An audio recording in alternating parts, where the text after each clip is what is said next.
The news that a wealthy young gentleman named Charles Bingley has rented the manor known as Netherfield Park causes a great stir in the neighbouring village of Longbourn, especially in the Bennet household.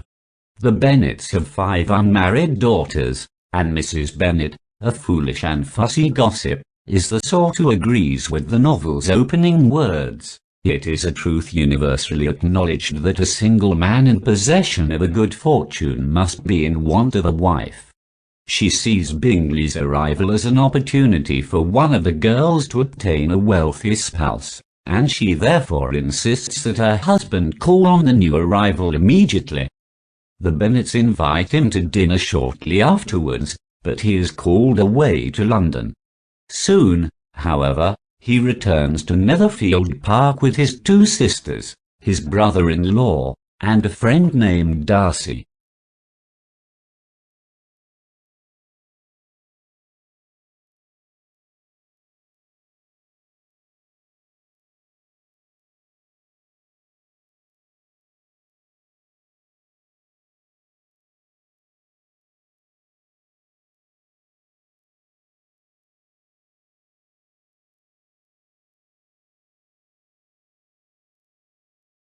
Mr. Bingley and his guests go to a ball in the nearby town of Meryton.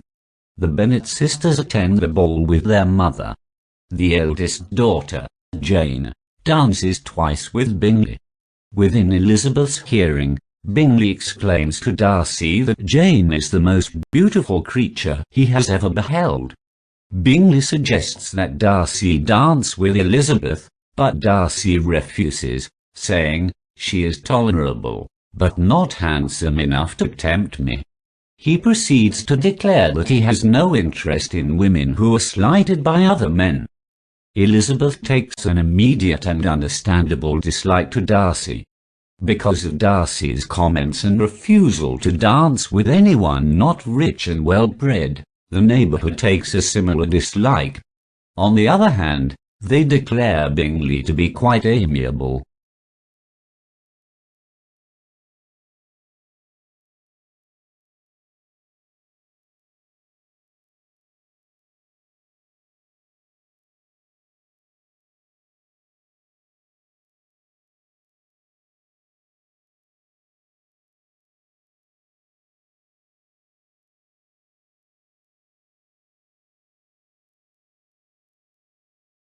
Bingley has inherited £100,000 from his father, but for now, in spite of his sister's complaints, he lives as a tenant.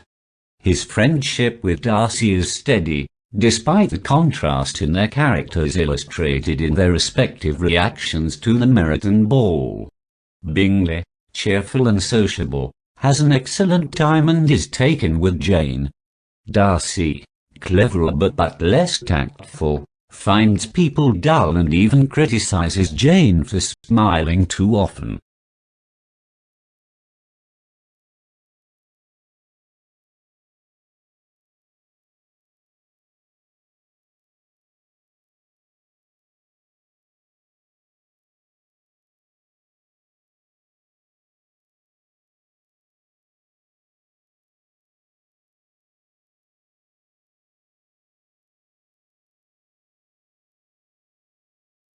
Bingley's sisters exchange visits with the Bennets and attempt to befriend Elizabeth and Jane.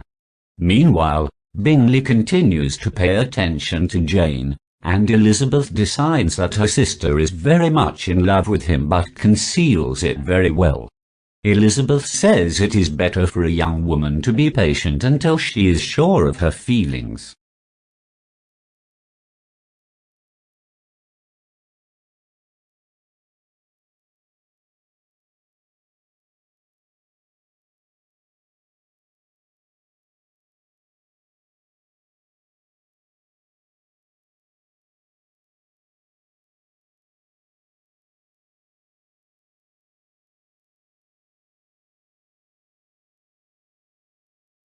Darcy finds himself attracted to Elizabeth.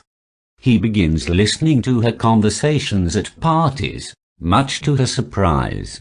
At one party at the Lucas house, Sir William attempts to persuade Elizabeth and Darcy to dance together, but Elizabeth refuses.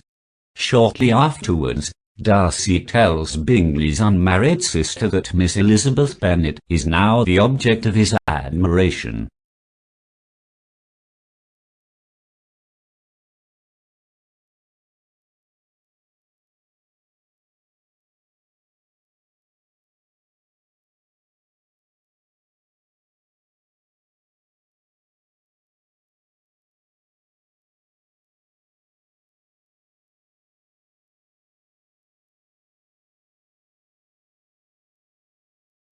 Miss Bingley spends the following night in a similar fashion, trying to attract Darcy's attention, first by reading, then by criticizing the foolishness of balls, and finally by walking about the room. Only when she asks Elizabeth to walk with her, however, does Darcy look up. Then the two women discuss the possibility of finding something in his character to ridicule. He states that his only fault is resentment. My good opinion once lost is lost forever. Elizabeth replies that it is hard to laugh at a propensity to hate everybody, and Miss Bingley, observing Elizabeth monopolizing Darcy's attention once again, insists on music. The next morning, Elizabeth writes to her mother to say that she and Jane are ready to return home.